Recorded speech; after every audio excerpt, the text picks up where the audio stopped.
Hello guys, nandito nga pala tayo sa Rojas, Mindoro Oriental. Yan po.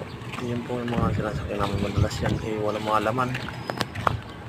So, nag-iikot po tayo kung saan yung may bakanting mga sasakyan na walang laman.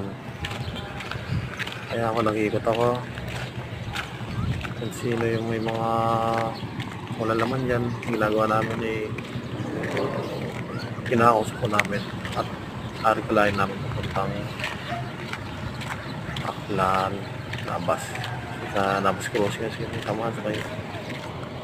Kaya yun, yung makita mo yung trapal na yan, yan po yung aming panda.